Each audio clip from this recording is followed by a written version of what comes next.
Hola a todos, bienvenidos. Mi nombre es Matías Sánchez, yo soy fundador de Datalize y damos la bienvenida al segundo capítulo de nuestros Data Talks. Los Data Talks son espacios de conversación en donde invitamos a personas, empresas y startups que admiramos a tener una conversación sobre tecnología y datos. Y la verdad es que nosotros generalmente nos relacionamos con empresas, dado el rubro en el que estamos, pero eso no quiere decir que los datos solamente se ocupen en el mundo empresarial, sino que también hoy día vamos a hablar de cómo ocuparíamos los datos y cómo se ocupan los datos en el mundo de las comunicaciones. Los Data Talks tienen una duración aproximada de 45 minutos y están diseñados como un espacio en donde podamos interactuar con ustedes. Entendemos que parte de la gracia de estar conectado aquí es poder interactuar con los expositores, con nosotros y hacer preguntas. Así que vamos a estar súper atentos al chat de esta conversación. En el capítulo pasado me costó un poco, digamos, yo intento hacer el guía de estas conversaciones, pero me costó un poco también estar viendo el chat, pero en esta vez le vamos a poner harto empeño a eso. En el capítulo anterior invitamos a la EdTech NIMBY para ver cómo ellos ocupaban modelos de Machine Learning para ayudar a graduar más estudiantes en instituciones de educación superior. Les vamos a dejar la repetición de ese capítulo en el link en el chat, en nuestro canal de YouTube. Y al término de esta conversación también vamos a tener un video con el resumen de la conversación también en nuestro canal de YouTube. Pero bueno, vamos a lo que nos convoca. Hoy día tenemos como invitados a Carlos Franco y a Florencia Darigrandi, en donde vamos a hablar de periodismo de datos. Esto, cuando salió la idea en el equipo de hablar de periodismo de datos, me pareció demasiado emocionante, así que vamos a tener una conversación súper entretenida. Florencia Darigrandi es profesora de la Facultad de Ingeniería y Ciencias y codirectora del Diplomado de Periodismo de Datos y Fact-Checking de la Universidad Adolfo Ibáñez. Ella también es magíster en Estadística de la Universidad Católica de Chile. Y Carlos Franco es periodista y profesor de la Escuela de Comunicaciones y Periodismo de la Universidad Adolfo Ibáñez, además de ser el director del Observatorio de Datos del Periodismo y las Comunicaciones de la misma universidad. Es magíster en Comunicaciones Estratégicas y diplomado en Big Data para Políticas Públicas. Así que nada, Carlos, Florencia, estoy demasiado contento de tenerlos con nosotros y los invito también a eso, a prender su cámara. Teníamos ahí ocultos. ¿Qué tal? Hoy un gusto, Matías, muchas gracias a ti y a tu equipo, a Eve, por contactarnos en un primer momento y por tenernos hoy día acá, a quienes se conectaron también a esta hora. Muchas gracias.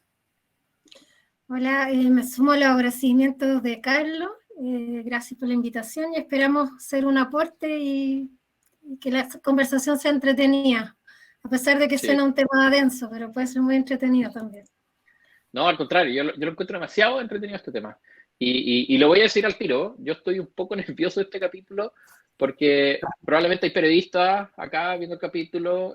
Carlos trabaja en la Escuela de Comunicación y Periodismo, y yo no soy periodista y estoy viendo esta conversación, pero lo voy a hacer lo mejor posible. Nada, pues quiero partir con lo siguiente.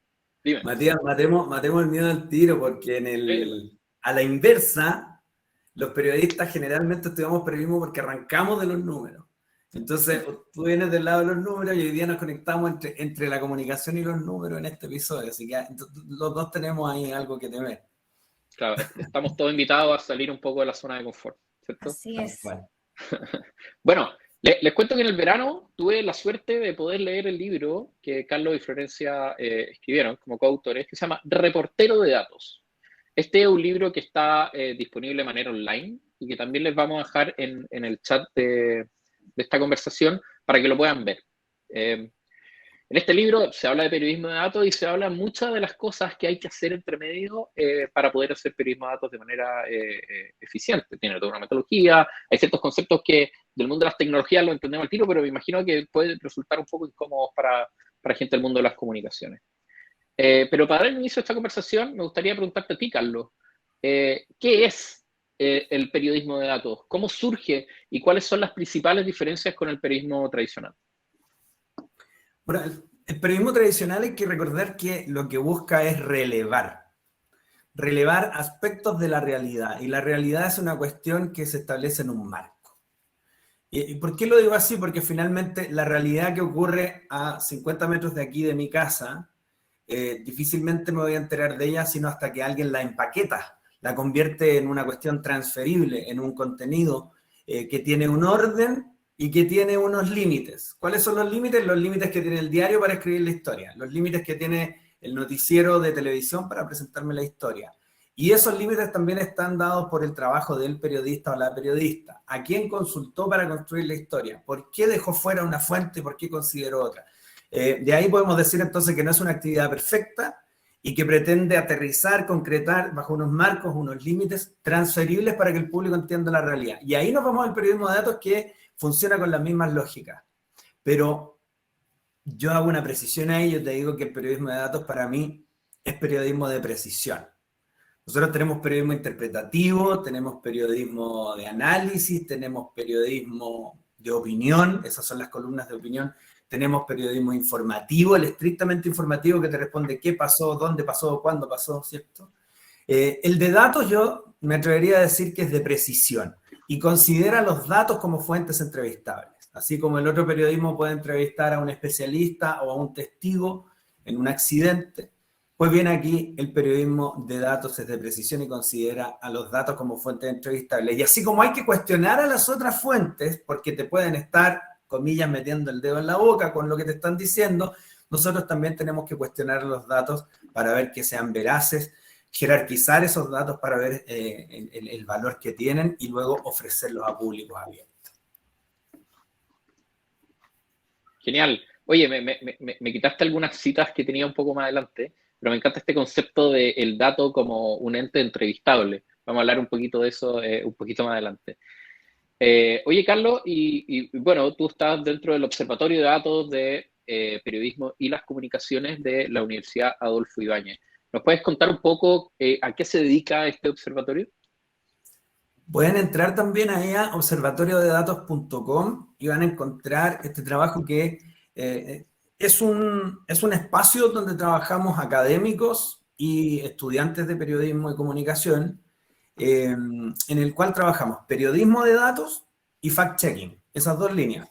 El fact-checking, que es el chequeo de hechos, el chequeo de datos, es una rama de la familia del periodismo de datos. Aquí también podemos decir que puede haber autores que digan que el fact-checking responde a otros parámetros, pero nosotros lo consideramos como parte de la familia del periodismo de datos, porque si el periodismo de datos busca precisión, entonces esto de chequear los hechos y los datos es algo de precisión. ¿Y por qué les digo que pueden observar la página del observatorio? Porque lo que hacemos fundamentalmente en fact-checking es ir viendo de los actores que actúan en la realidad acá en Chile, en la opinión pública, qué sé yo, políticos, periodistas, personas que tienen una cabida a nivel de opinión pública importante, nosotros vamos viendo la veracidad de lo que dicen. Lo último que hicimos fue con Canal 13, chequeamos los debates presidenciales. Claro, y el tema estuvo sumamente hot, sobre todo en las recientes elecciones presidenciales, ¿cierto? Sí. Bueno, yo esto lo dije el capítulo pasado y lo voy a decir de nuevo, pero ya me voy a estar saliendo de pauta. ¿Cómo uno verifica que lo que está diciendo un candidato es verdad o no? O sea, me imagino que uno tiene que tener un repositorio gigante de información y hay que cruzar las cosas de manera casi instantánea. ¿Cómo se hace eso? La primera pregunta, y no, a mí no me gustan los anglicismos, no soy bueno para los anglicismos, pero voy a usar uno acá, porque me parece que el fact-checking en sí mismo se explica por sí solo al ver la composición de esa palabra. Si hay un fact, hay algo chequeable. Yo me tengo que preguntar, ¿esto es un fact o no es un fact? Si yo digo, por ejemplo, y aquí este es un caso concreto, en 2017 la elección en Chile se hablaba de que Chilezuela, que si gana tal candidato aquí va a caer Chilezuela. ¿Chilezuela es un fact? ¿Es un hecho? No. Chilezuela es una expresión. Chilezuela es una idea, puede ser una propaganda, puede ser una campaña de miedo, puede ser lo que sea, pero no es un hecho concreto. No es algo que tiene unos límites concretos que yo pueda verificar. No puedo verificar si Chile se va a convertir en Chilezuela o no, porque tengo que entender qué es Chilezuela primero. Y segundo, una vez que se convierta, eventualmente podría analizarlo hacia atrás. Es un ejercicio ex post. Y por esa razón, cuando a mí acudían algunos periodistas, recuerdo de algunos medios importantes, me decían, profesor, pero ¿podemos hablar aquí de que hay una campaña de fake news y que nosotros a través del fact-checking podríamos identificar si esto... No, porque eso podemos decir que una campaña sí, pero de algo chequeable concreto no. Entonces, ¿qué es lo chequeable? Los hechos y los datos son chequeables. Si un candidato dice, por ejemplo, que Chile creció en tal año al, no sé, 12%, eso es chequeable. Y lo que yo tengo que hacer es transparentarle a las personas cómo hago mi chequeo, porque también me puedo equivocar en el chequeo. Yo también me puedo equivocar en el chequeo porque yo puedo estar considerando a una fuente para la veracidad de ese dato, de ese hecho, y alguien más experto que yo podría decir, es que sabes que está bien la fuente que tomaste, pero hay uno que es más preciso todavía. Por lo tanto, tu chequeo no es malo, pero es impreciso.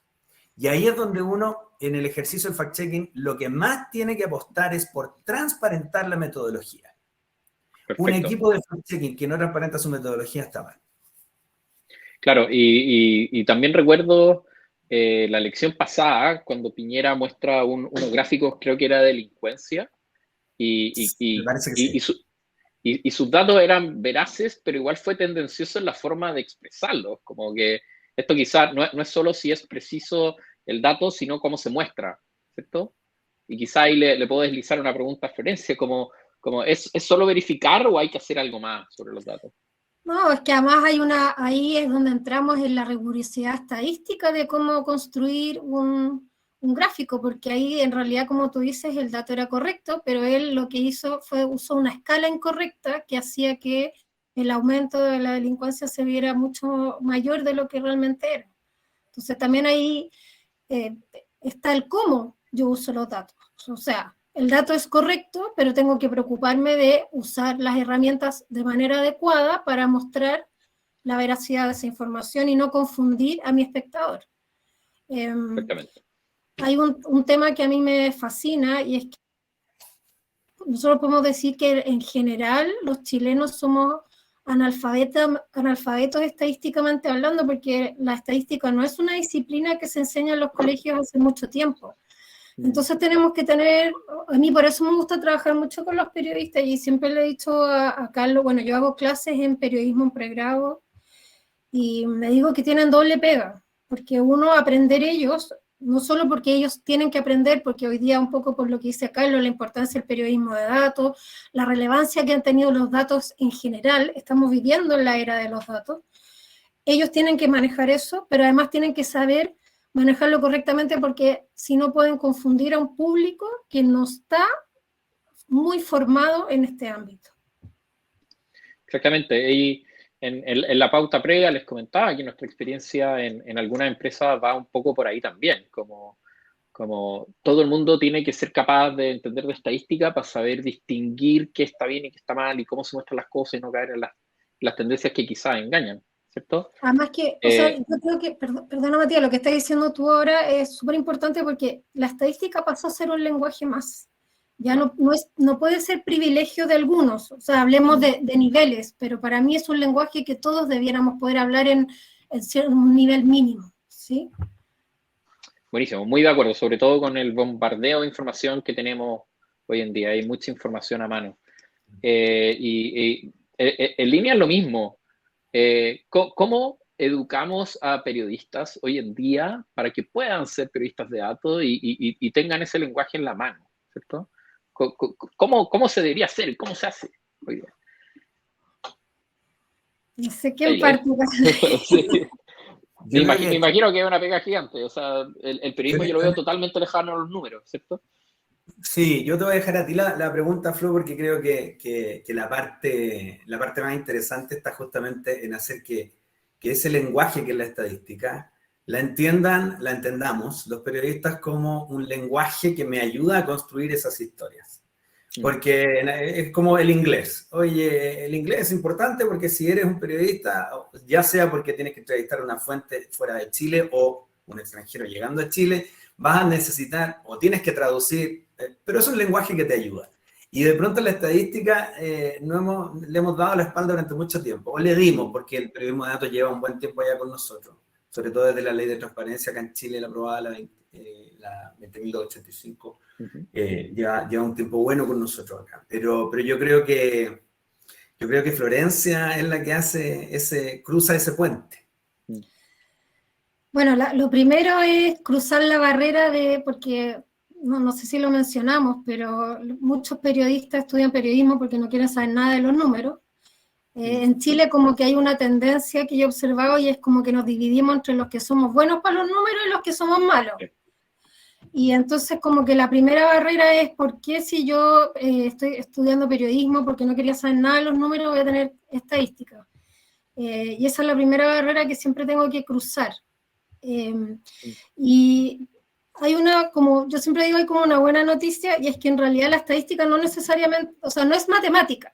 Ya, si bien nosotros usamos mucho la matemática, yo puedo, y lo decía un profesor mío en la universidad, yo puedo enseñar estadística sin saber matemática porque hay que enfocarse muchas veces en las cosas conceptuales también. Hoy en día, hasta en Excel, yo sabiendo un poco algunas cosas básicas, puedo calcular promedios, medianas, puedo hacer gráficos teniendo en cuenta lo que ya discutimos, de que hay ciertas normas, pero no tengo que ser muy bueno con los números para poder hacer estadística. Yo me enfoco mucho más en lo que es analizar cifras y revisamos cosas que están publicadas. Y eso parece más simple, pero puede ser más complejo, porque es entrar ya en el fondo. Pero como que eso ayuda un poco, me ha ayudado a mí a acercarme a los periodistas, porque se dan cuenta que en realidad no es tan fundamental manejar la parte más matemática, y los acerca a la parte donde ellos son fuertes, que es el interpretar y el comentar y el analizar. Sí. Exactamente. A mí algo que me gustan de los datos es que teniendo el rigor correcto y calculando las cosas bien, uno puede plasmar un dato objetivo. Después viene la interpretación, ¿cierto? Y cómo interpreto eso, cómo cuento una historia. Yo en el pasado trabajé en una liga de videojuegos, en que era la persona que tiraba estadísticas del juego, y eran los relatores, el que estaba contando la partida, el que interpretaba ese número y contaba una historia. Así que me gusta eso, que no es ponerse a calcular cuestiones, sino que hay herramientas hoy día en la mano para calcular medias, desviaciones, qué sé yo, y después contar una historia sobre eso cuando ya llegue a un punto objetivo. De alguna manera ayuda a resumir grandes volúmenes de información, ¿cierto? ¿Están de acuerdo con eso? Exacto. De acuerdo. Súper de acuerdo. Oye, qué bueno, Sergio recomienda ahí Our World in Data. Es súper buena esa plataforma. Muy buena esa plataforma. Gapminder.org, si es que alguien quiere buscar también ahí. Es muy buena plataforma para poder encontrar datos también consolidados de distintas fuentes. Y sí, estoy súper de acuerdo contigo, Matías. Y solamente para poner una dimensión más en la conversación, yo quisiera recordar una definición al menos de datos, porque cuando uno habla sobre datos, encuentra definiciones, pero por un montón.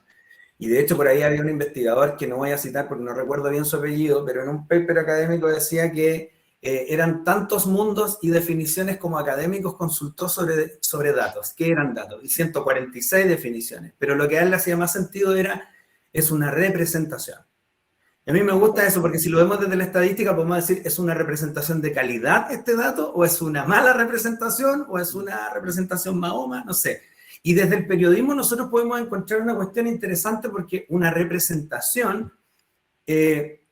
siempre es observable, cuestionable, analizable. O sea, el dato tampoco es una cuestión intocable e incuestionable. Si la vemos como una cuestión que no se puede tocar, no se puede cuestionar, no hay nada más que decir sobre ella, nunca vamos a aprender mejores datos sobre aquella cosa a la que se refiere el dato. No va a generar conocimiento el dato, porque si lo estancamos y decimos ya está todo dicho, entonces nos quedamos ahí como sociedad también. Y ese debate es muy interesante, y solo para cerrar ahí, no dar la lata en ese punto, para no caer en el dataísmo. El dataísmo que es la fe ciega sobre el dato que nos hace perder cierto ojo, nos hace caer en una miopía. Claro, hay que cuestionar el dato también, la metodología, el dato, pero hay que llegar a interpretarlo en algún momento. Buenísimo. Oye, bueno, les conté que este verano tuve la suerte de poder leer el libro que escribieron y me gustó mucho porque ustedes plantean una metodología que a un periodista que quizás no conoce periodismo de datos le puede servir como una pauta a seguir para hacer periodismo de datos.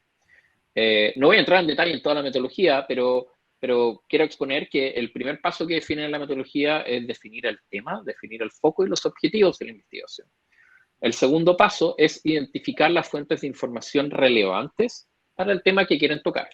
El tercer paso es obtener esta información.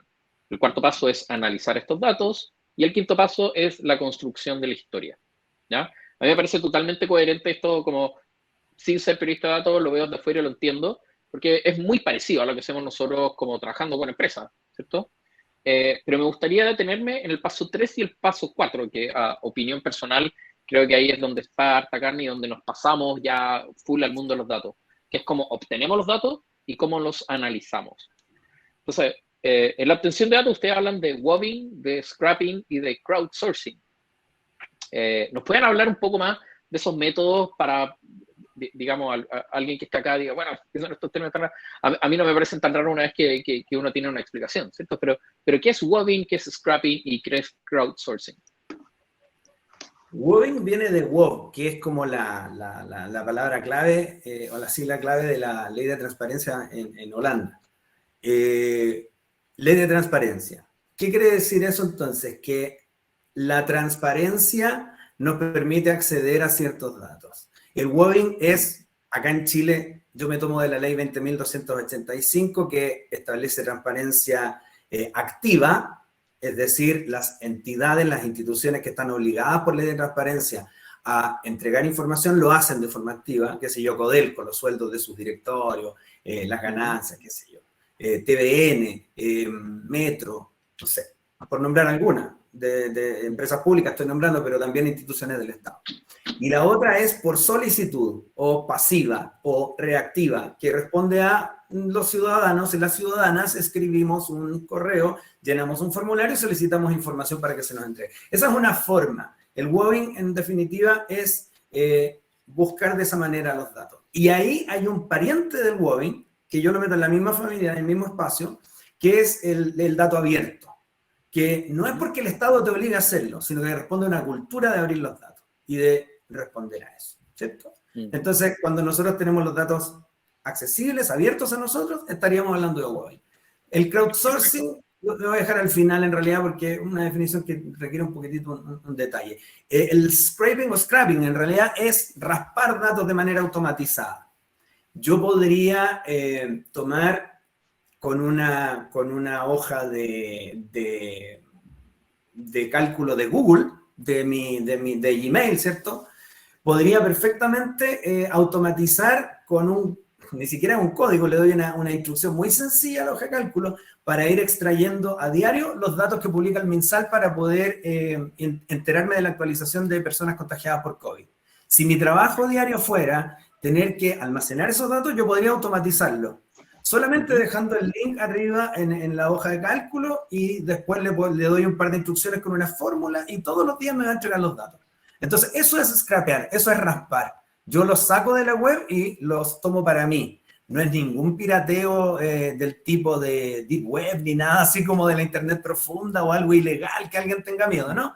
Pero así como yo puedo automatizar ese tipo de extracción, yo podría automatizar también la extracción de datos sobre las conversaciones que hay en el Congreso respecto a una ley en particular.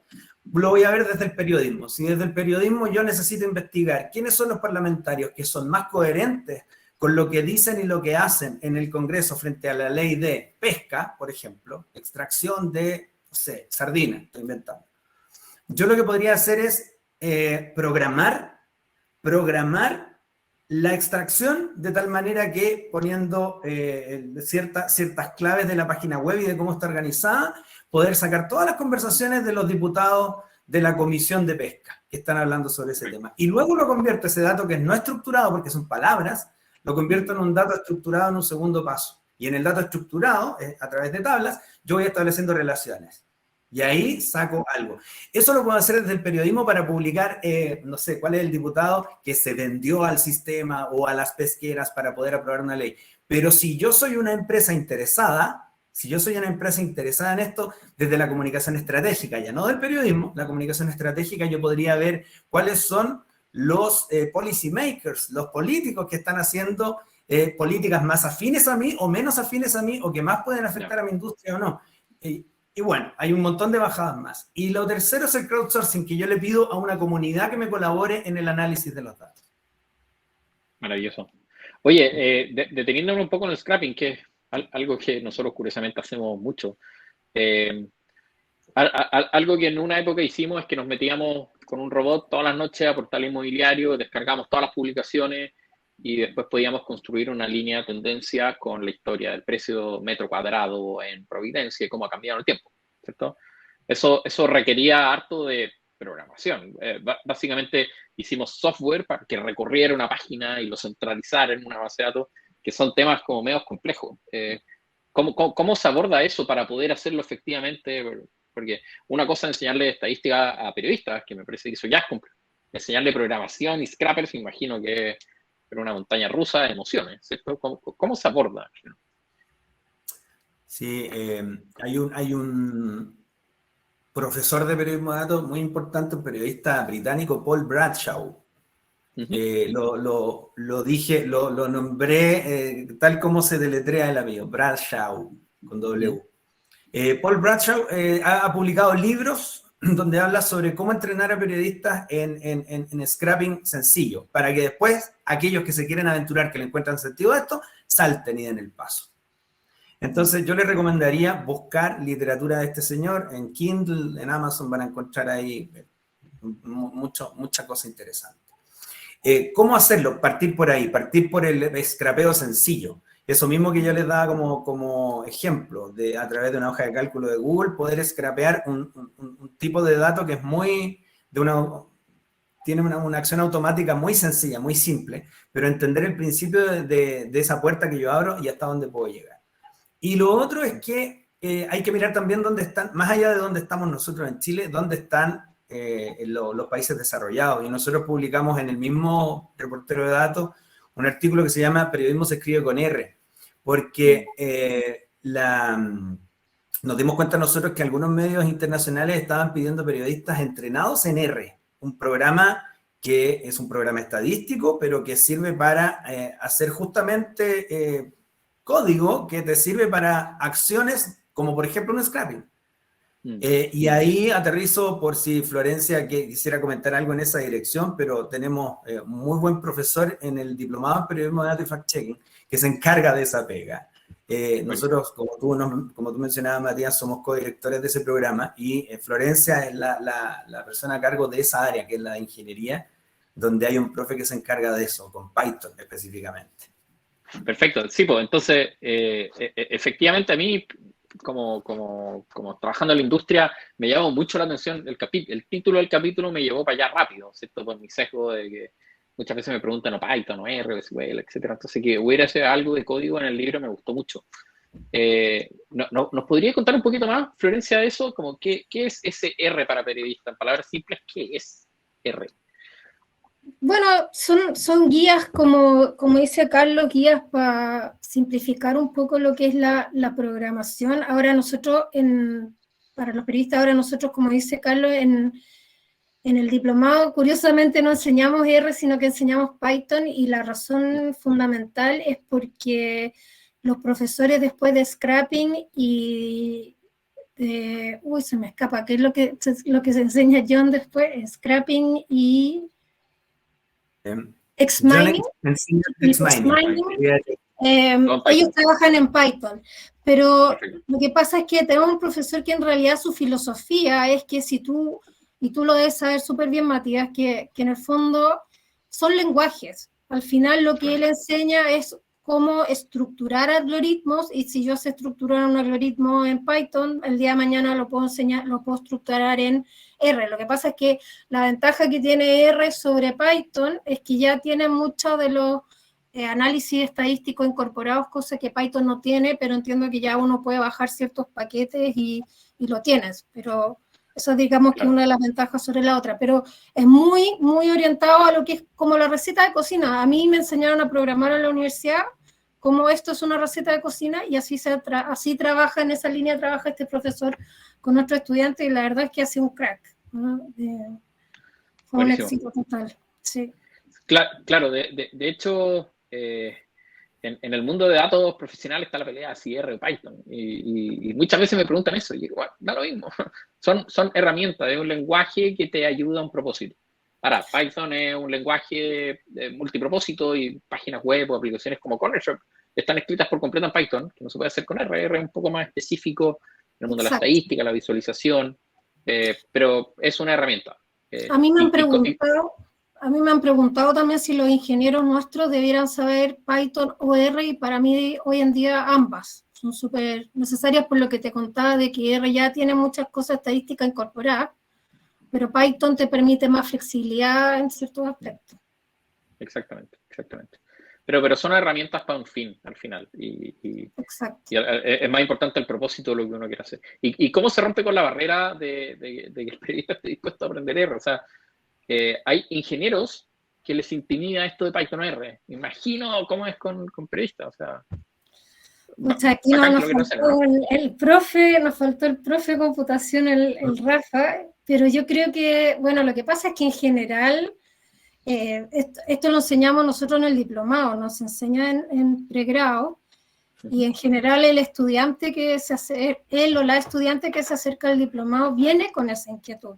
Ya nosotros ahí, cuando tenemos entrevistas con nuestros candidatos, nuestros postulantes, somos súper detallistas en eso, porque sabemos que es como el punto de... Yo pensaba que la estadística era el punto de inflexión, pero no, me di cuenta que ya cuando entran a programación es como el punto crítico. No. Pero ellos vienen con esa curiosidad. Yo en lo personal siento que hoy en día o sea, como que el periodismo de datos es una puerta enorme que se le está abriendo a los periodistas, y ellos ven estas herramientas como súper necesarias como para empezar a mantenerse vigentes. Entonces vienen en general nuestros postulantes con esa inquietud, entonces no hay que quebrar tanto el hielo, vienen con miedo, pero tienen la inquietud, entonces como que la inquietud le gana al miedo.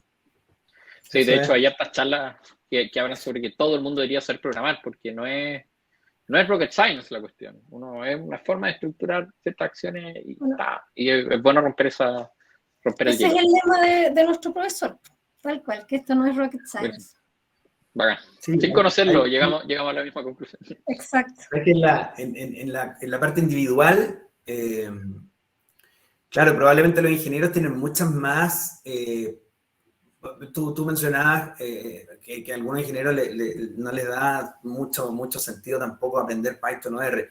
Claro, pero tienen más salvavidas, tienen más áreas de las cuales tomarse para poder diferenciarse y de pronto hacer carrera en alguna. En el periodismo hay tantas personas haciendo periodismo hoy día. Es una carrera que tiene un colapso desde hace años en cuanto a campo laboral. Y yo creo que la diferenciación es importante y esta es una manera importante para conseguirla. Y lo otro que quería comentarte tiene que ver con las empresas de comunicación estratégica. Que yo el año pasado hice varios cursos para agencias de comunicaciones, y yo les explicaba que, claro, muchos de ellos decían, pero ¿para qué nosotros vamos a programar una herramienta? Da lo mismo. Si pagamos por el servicio, claro, pero hay una cuestión que valoran mucho las empresas de comunicación estratégica, que es la escucha. El monitoreo reputacional, ver qué están diciendo de mí en redes sociales, por ejemplo. Y el rollo que hay es que, claro, yo pago un fee de, voy a inventar $50 mensuales, ya uno más profesional, $200 mensuales para que me haga el monitoreo, pero resulta que esas son herramientas que son trabajadas en otros países y que responden a lógicas de comunicación que no son en español y menos en chileno. Entonces, la herramienta viene programada con unas limitaciones. Y les voy a ejemplificarlo con algo súper concreto. Había un chiste de mala imagen, el dibujante chileno, donde él ponía a Jaime Mañalich, ex ministro de Salud, y aparecía hablando sobre los comentarios que recibían las CONPIN acá en Chile. Y uno sabe que el CONPIN es una entidad que es bien criticada porque los pagos de licencias son un cacho, son un problema. Entonces aparecía Mañalich leyendo el papelito y decía, la están haciendo súper bien los retuta tutata, para no decir textualmente, ¿no? Linda la tal por cual. Entonces él decía, miren, el chiste era que Mañalich leía los textos y decía, nos están felicitando en todas partes, porque Mañalich leía en esa caricatura la palabra linda, la palabra la están haciendo bien. Bueno, muchos de los monitoreos en redes, que son herramientas que son trabajadas desde el mundo angloparlante, entienden bien como sinónimo de positivo y linda como sinónimo de positivo. Entonces tú te quedas con la impresión justamente de en el grueso, el monitoreo, cuando tienes 1 millón de comentarios y no vas a ver uno por uno, tú dices, oye, la estamos haciendo perfecto, pero en realidad no te diste cuenta de lo que hay en la textura. Entonces, cuando tú manejas la herramienta de programación, tú manejas bien el falso positivo y el falso negativo para poder decir si realmente lo que estás leyendo es lo que corresponde o no. Porque si tú dices que la palabra linda acompañada de un garabato en Chile es algo negativo, pues bien, entonces vas a programar de distinta manera tu herramienta y va a leer mucho mejor o monitorear mucho mejor lo que quieres hacer. Claro, en el mundo de Machine Learning y en particular como de procesamiento de lenguaje natural, me imagino que la derivada del español que el chileno debe ser muy, muy compleja. O sea, yo voy a decir algo, pero la expresión el weón, para una máquina son 3 palabras iguales, pero para nosotros tiene un contexto, cada palabra representa una cosa distinta. Así que entiendo que el grado de customización como de dominar la herramienta para customizarla a mi realidad es muy, muy importante. Buenísimo, me quiero pasar al paso 4, al de análisis de información. Y acá voy a tirar una cita del libro, que Carlos la tiró de alguna manera, pero que a mí me encantó. Fue probablemente la cita que más me gustó de todo el libro. Dice, el periodismo de datos es periodismo de precisión que considera los datos como fuente entrevistable. Ese fuente entrevistable me encantó. Es como si estuviera entrevistando a una persona y son ceros y unos en una hoja de cálculo o una base de datos, ¿cierto? No confía en estos sin antes haberlos cuestionado y analizado con rigor metodológico. Y ahí me quiero detener. Ese rigor metodológico a mí me suena que es la parte estadística, ¿cierto? Florencia, ¿qué nos podéis comentar al respecto en términos de análisis de datos y ese rigor metodológico? Bueno, hoy día estamos, como tú dijiste hace un rato, estamos rodeados de datos. Hay muchas fuentes. Ahí Carlos habló del Open Data, del Gobin. Y entonces es súper importante validar la fuente, y no solo validar la fuente, sino tal vez también entender cómo el dato fue recolectado, ¿ya? Y es por eso que tenemos un capítulo que se llama Cómo leer una ficha técnica, porque eso es lo que te puede hablar de la robustez. Te puede hablar de la robustez del dato, o también te puede hacer entender algunos resultados, porque a veces hay resultados que uno dice, pero a mí esto no me cuadra. Pero si tú te vas a la ficha técnica y te explican, por ejemplo, que la información fue solamente recolectada en el Gran Santiago, la interpretación del dato cambia, ¿cierto? Porque nosotros sabemos, no sé, por ejemplo, si estamos analizando una encuesta política, nosotros sabemos que en el Gran Santiago pueden haber ciertas tendencias debido a ciertas realidades muy distintas a las que pueden haber en el resto del país, ¿no? Entonces eso es súper importante, porque, por ejemplo, antes de las constituyentes uno se metía a Twitter y cada tuitero tenía su encuesta acerca de lo que iba a pasar no, ni siquiera las constituyentes, antes del plebiscito, y esos son datos totalmente sesgados que carecen de ninguna validez, porque detrás de ese levantamiento de información no hay ningún rigor metodológico. Y cuando hablo de rigor metodológico pasa desde el cómo yo contacto al encuestado hasta cómo hago las preguntas, cómo proceso la información, etcétera. Claro, yo me acuerdo en la primera vuelta de las elecciones presidenciales de recién. Claro, Boric en cierta parte lo hizo muy, muy bien, ¿cierto? Ahí salía el meme, oye, ganó Ñuñoa y le fue muy bien ahí, pero el resto de Chile, los extremos, no le fue tan bien, ¿cierto? Y no había encuesta que se anticipara eso.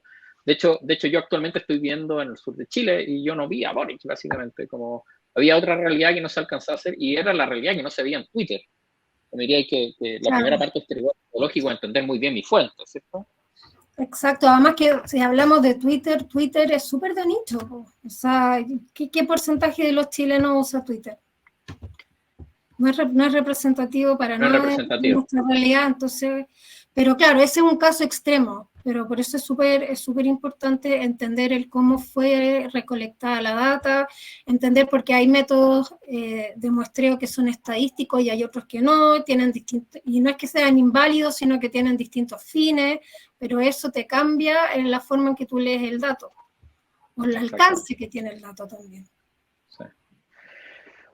Oye, y en este programa, o sea, desde mi punto de vista, parte importante para poder comunicar datos es tener buenas visualizaciones. El agarrar 2 millones de filas de registro de cosas y traducirla en un grafiquito o en un elemento gráfico, que la gente lo mire y lo entienda y después te pueda seguir toda la historia que nos escribe, es súper desafiante. ¿Cómo se enseña eso? Porque he visto algunos periodistas que han escrito libros sobre visualización de datos. Está, creo que en español, Alberto Cairo, si no me equivoco el nombre, que ha escrito libros sobre eso. Pero ¿cómo se aborda esto dentro del contexto de esta metodología y dentro del programa de periodismo de datos? Alberto Cairo, sí, es un buen ejemplo. Mira, una cosa es la visualización y otra cosa es el storytelling. Nosotros, la parte de visualización la aborda acá, por lo menos en Reportero de Datos, Florencia, cuando habla de gráficos que grafiquen, por favor, que es un poco la coherencia que hay en aquello que se expresa visualmente y lo que dicen realmente los datos que vienen desde atrás, que son el fondo del asunto. Que es un poco el juego del gráfico de Piñera que mencionabas tú, Matías, donde, claro, el dato era correcto, pero está exagerada la barra para poder marcar ahí una cuestión más potente. Pero lo otro es el storytelling, y eso tiene que ver con el viaje que uno invita a hacer al público al cual le habla. Y hay metodologías de storytelling para datos. Hay 3 tipos de narrativas que nosotros trabajamos en el programa y que hay un profesor que las dicta en el curso de Storytelling más Data. Y tiene que ver con narrativas guiadas por el autor, narrativas guiadas por el usuario y narrativas híbridas, lineales no lineales. Las lineales que son guiadas por el autor es cuando yo como autor, yo que estoy haciendo la nota, por llamarlo así, la nota periodística, se la estoy entregando al público, yo decido cuáles son los datos importantes. Yo selecciono los datos, yo soy el que dice, mire aquí, hago un mapa con 2 o 3 datos importantes en una infografía estática y ahí digo, aquí está lo clave que usted necesita saber, estos son los números sobre el COVID, positividad, muertes al día de hoy y contagios al día de hoy, y por alguna razón yo aposté por eso porque esa es la historia que quiero contar. Y el público que mejor reacciona frente a esa narrativa es un público que tiene menor conocimiento especializado sobre la materia, porque necesita que le tomen la mano para que lo guíen. Pero el público más especializado es el que agradece el segundo tipo de narrativa, la guiada por el usuario, que por ejemplo, cuando nosotros nos metemos al mapa de COVID de la Johns Hopkins University, ¿cierto? Ahí están los datos para interactuar con ellos. Nadie te dice, mire aquí, mire allá. Lo que se busca es que la pieza sea intuitiva. Si fuera contraintuitiva, navegar y explorar sería súper raro. Interactuar con ella sería un desastre, ¿cierto? Entonces ahí la regla que hay que seguir es que sea intuitiva. Pero es el público, el usuario, el que la utiliza, el que mira dónde está. Entonces, si hablamos de COVID, los académicos expertos en esa materia, los de salud pública, no van a querer una narrativa como público ellos, no van a agradecer una narrativa guiada por el autor, van a querer una donde ellos sean los que exploren, una narrativa de usuario. Y la híbrida lineal no lineal, la del tercer modelo, es una que mezcla los dos mundos. Y esa es la que yo más recomiendo porque cuando uno trabaja en medios masivos tiene que apostar por llegar a uno y a otro. Buenísimo, me encanta eso, se alinea mucho con lo que hacemos, porque, por ejemplo, cuando uno está respondiendo alguna pregunta de negocios con datos, tenéis la alternativa de armar una PPT, mostrar los gráficos que querís para contar tu historia, para que lleguen a tu decisión de alguna manera. Pero las herramientas web hoy día permiten subir cosas que se van actualizando solo y que el usuario es quien va respondiendo a la pregunta, ¿cierto? Un desafío que hay en la empresa es que las áreas de datos no son capaces de responder a todas las preguntas de negocio que hay. Y los negocios cada vez quieren responder más preguntas con datos. Entonces, es más, disponibilicemos datos y llamemos herramientas para que las distintas áreas se respondan por sí solas, ¿cierto? Y eso es un gran desafío. Me imagino que el periodismo también. Buenísimo. Oye, me encantó el marco de la metodología que propusieron en el libro y me imagino que es una buena guía para empezar a hacer periodismo de datos. Pero les quería preguntar, ¿cómo ven el panorama actual en Chile, en los medios de comunicación chilenos, lo que conozcan, con respecto al periodismo de datos? ¿Cómo se hace? ¿Falta trecho para que todos estén haciendo? También investigamos y vimos que hay algunos como medios de comunicación un poco más especializados que hacen particularmente periodismo de datos, están metidos en tecnología. Pero ¿qué ocurre en la práctica? ¿Cómo se hace hoy día en Chile? Hay una pregunta aquí que hizo Francisco hace un ratito y yo lo quiero conectar con eso. Francisco dice, dada la naturaleza interpretativa de los datos, ¿cómo los periodistas pueden mantener una integridad profesional? Yo voy a partir por ahí porque ese es un desafío. Ese es un desafío. Al momento de trabajar en periodismo general, es un desafío. Pero en el periodismo de datos se hace más desafiante todavía porque cuando uno ofrece un dato, la contraparte, el público, asume que hay más veracidad ahí. Cuando uno lee una columna de opinión, sabe que el otro te está dando un punto de vista. Pero cuando uno dice esto es periodismo de datos, tiene un compromiso mayor, siento yo, porque hay ciertos patrones, ciertas cosas objetivas que uno debe respetar.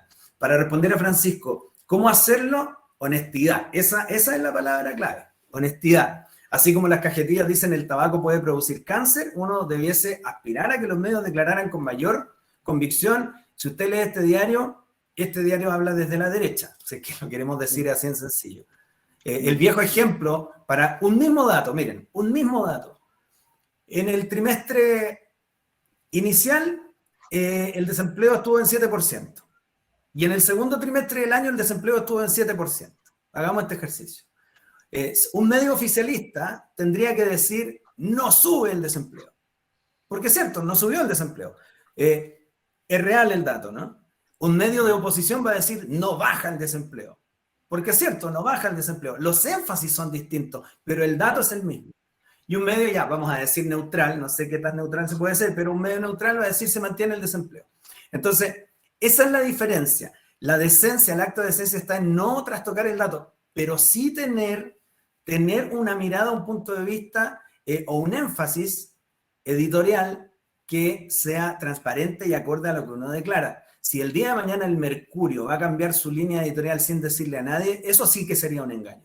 Pero que el Mercurio hable desde grupos de poder más ligados a lo que uno entiende como conservadores, eso es normal. Eso es lo que el Mercurio es. Como en Estados Unidos, cuando los medios de comunicación dicen que van por un candidato u otro, el famoso endorsement cada vez que hay elecciones. Transparencia, honestidad y transparencia. Eso siento yo que es la clave. Y cómo, yendo a tu pregunta directamente, cómo se conecta esto con la pregunta que tú planteas, yo creo que ha avanzado harto el periodismo de datos en Chile. Falta una inyección de plata, pero lo que hace Ciper Chile, por ejemplo, es periodismo de datos. En una parte, el Wobin, ellos la manejan, pero increíblemente bien. Al debe podría estar Ciper en cuanto a las visualizaciones y el storytelling. Son poco atractivas, pero por Dios, hablemos de periodismo de calidad, ahí hay mucha investigación y el Wobin ahí lo manejan, pero increíble. La tercera tiene mucho de visualización, hay un equipo que está trabajando muy bien ahí, diría yo que Sebastián Rivas ha hecho una pega increíble. 24 Data de TVN. Me consta lo que ha hecho el equipo de reportajes de Tele 13. Yo soy editor en Tele 13, conozco al editor del equipo de reportajes particularmente y sé que trabajan técnicas de periodismo de datos para detectar historias importantes. Pero siempre se puede más. Y yo creo que ahí los empresarios de medios debiesen ver el periodismo de datos como una cuestión a la que hay que inyectarle lucas, porque todavía hay cosas que se hacen de manera artesanal. Perfecto. O sea, tú decís que el mercado está medio escaso de lucas como para poder hacerlo bien. Porque me imagino que acá tiene que haber equipos multidisciplinarios. Yo creo que se hace bien, pero para ir avanzando a la velocidad de otros países, y te hablo directamente, para mí, el lujo de periodismo de datos es de Guardian, los británicos, de Guardian trabaja de una manera exquisita los datos. Sí, de hecho, anexado a esta pregunta quería comentar eso, que The Guardian hace un tiempo hizo, y me corrigen si estoy equivocado, pero lo que recuerdo es que dijeron, vamos a empezar a publicar los datos y el código de las visualizaciones de nuestra historia. Y había un repositorio de GitHub, que es básicamente un lugar en donde uno puede dejar código para que la gente lo tome y lo replique, si quiere, en donde era como un Open Data Journalism. Como, ¿estamos muy lejos de eso? Súper cortito, porque la Flo quería decir algo y no quiero interrumpirla. Pero el término ahí ya está instalado en las metodologías de periodismo de datos. Lo que tú planteas, Matías, la reproductibilidad o replicabilidad ya es como una buena práctica en el periodismo de datos. Y la reproductibilidad o replicabilidad es entregarle la plantilla de lo que hiciste, el paso a paso, a otros, dejarlo abierto, transparente, para que otros lo puedan repetir y ver si llegan al mismo resultado o no. Y cuestionar entre medio los pasos y los datos que usaste. Y de repente decir, pero es que este llegó a este resultado porque usó tal dato. Que es una buena práctica de la ciencia social, de la ciencia en realidad. Es una buena práctica de la ciencia. Entonces, ahí esto tiene esos tintes.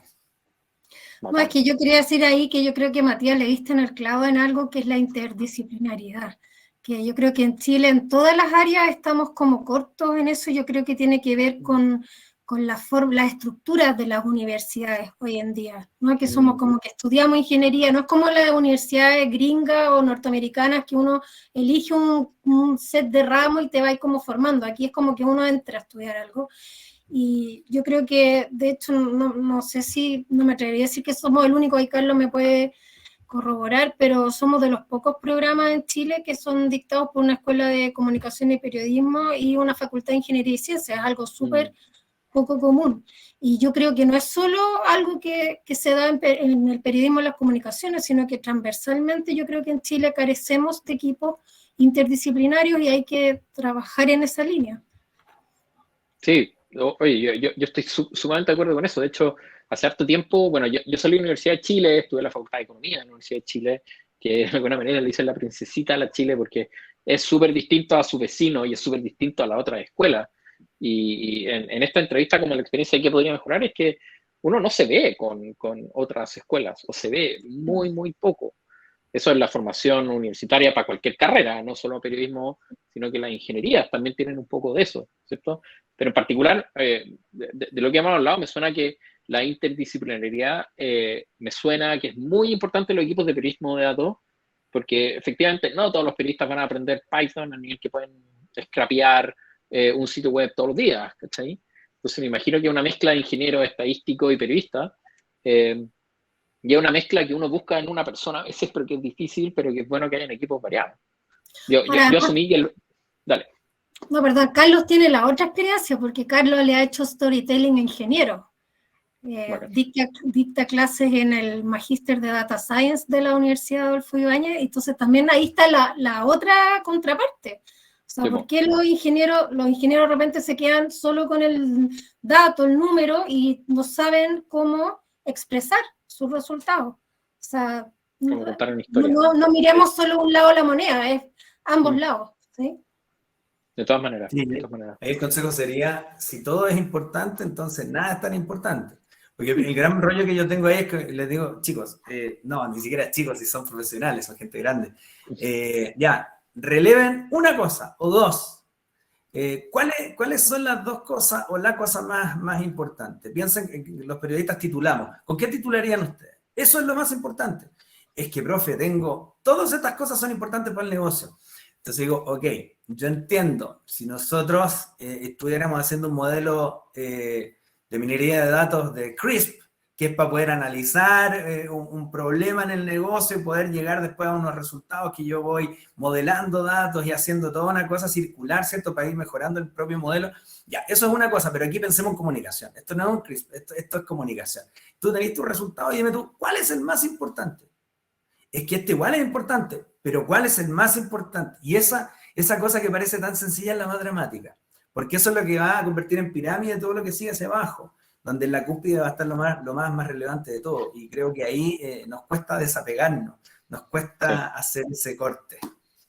Claro, porque efectivamente pueden haber otras cosas relevantes, pero como plantean en la metodología de ustedes, el primer paso tiene un objetivo. El contexto de negocio es entender qué problema de negocio quiere solucionar.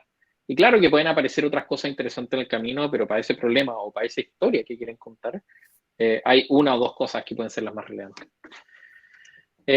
Oye, Carlos, Florencia, se nos pasó la hora mucho más rápido de lo que creía. Me quitaste la pregunta que había del público, Carlos. la tenía como guardadita para el final. Me estáis tonteando. Sí. Y no sé, quizás damos unos minutos como para ver si es que alguien más tiene alguna pregunta de seguimiento.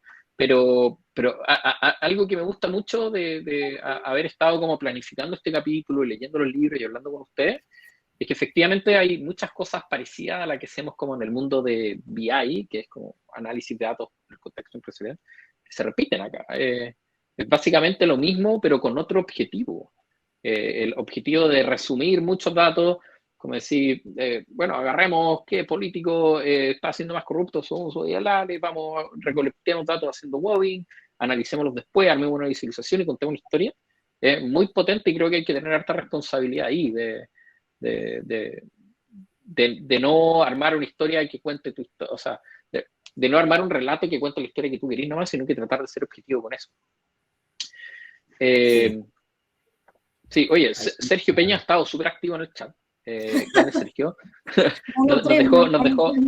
Nos dejó un libro que lo vamos a ir guardando también para la repetición de este capítulo.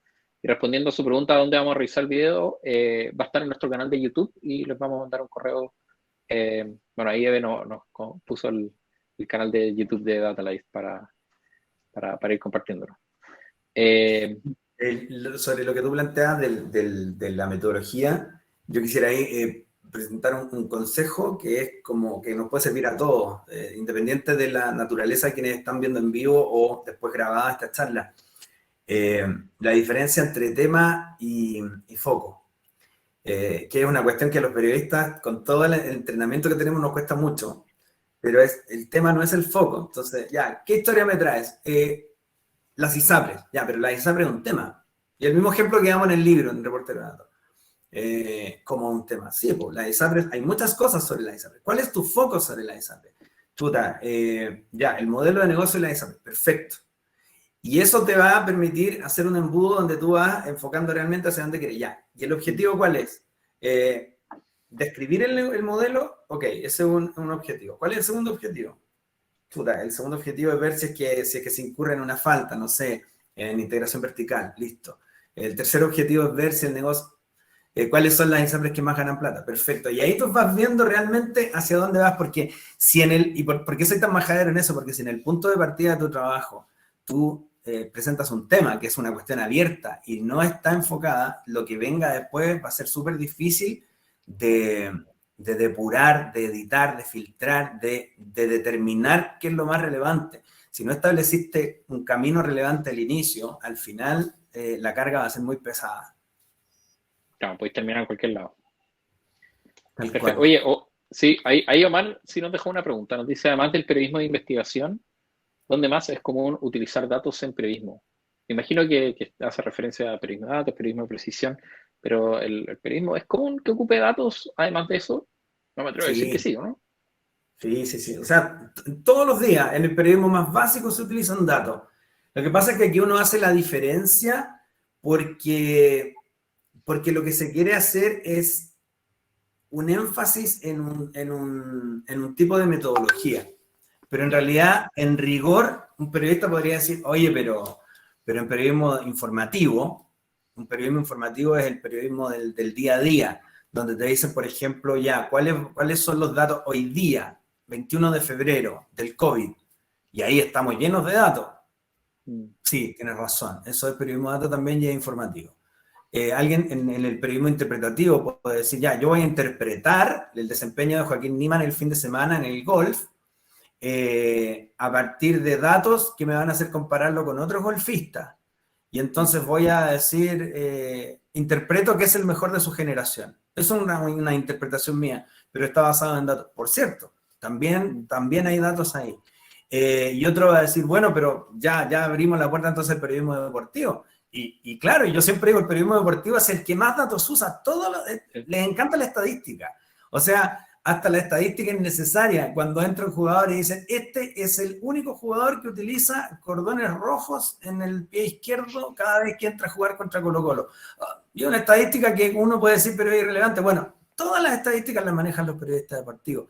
Pues bien, está presente en todo. Los datos están presentes en todo, pero lo que hace uno aquí es desarrollar un campo para darle relevancia al rigor metodológico y que nunca se nos olvide en el periodismo que eso es importante. O sea, el rigor metodológico que plantea esta cita que les decía y que es de dónde viene el dato, le puedo creer ese dato, cómo lo analizo, cómo valido que mi conclusión es correcta, como todo eso es lo que transforma el periodismo tradicional que ocupa datos con el periodismo de precisión, ¿cierto? Claro, lo que dices tú, Matías, exactamente así. Y Sergio dice el económico, claro, pues el periodismo de economía, o sea, puro dato, absolutamente de acuerdo. Pero ahí también tiene que ver con el momento en el que estamos hoy día. Hay tantos datos y los datos están presentes en todas partes. Esa frase que ya a esta altura es medio cliché, que son el nuevo petróleo. Pues bien, ahí, si son un nuevo recurso, para decirlo de esa manera mejor, si son un recurso tan importante, tienen que ser un recurso también para la comunicación. No puede ser de otra manera. Sí. Sí, yo con el tiempo cada vez llego más a la conclusión que creo que esta frase como que todo el mundo tiene que saber a programar, pero a mí también aplica a los datos. Todo el mundo debería ser un analista de datos, que tenga habilidades para cuestionar todos estos números que nos llegan por todos lados. Oye, bueno, buenísimo, estamos súper pasados la hora, pero la conversación estuvo muy, muy entretenida. Carlos Florencia, le agradezco muchísimo haber estado acá en el capítulo. Como que me tuvieron súper entretenido este mes, como no solo el capítulo, sino que toda la preparación del capítulo, como que me entretuvo harto, y me encanta de que hayan otras disciplinas tan distintas que ocupan datos y tienen una metodología fuerte para hacerlo. Así que muchísimas gracias. No, gracias a ustedes por la invitación y gracias a nuestros auditores y a Sergio por su aporte. Sí, grande Sergio. Sí, muchas gracias a todos. De verdad que se ríe ahí. Sí, a todas las personas que nos preguntaron acá, los que van a ver después la grabación y a ustedes, de verdad, muchas gracias porque siempre nos importa como académicos poder llevar esto más allá. Ese es el objetivo que nos hemos propuesto desde un inicio y nuestras escuelas, facultades también. Buenísimo. Buenísimo, ya, bueno, damos por terminado este capítulo y quedan todos, aunque quedan todos invitadísimos al próximo capítulo, da lo mismo que no sea del dominio de cada uno, pero la idea es que hablemos de temas muy diversos y que estemos todos aprendiendo. Así que Carlos Florencia, muchas gracias y nos vemos a la otra. Chao. Chao.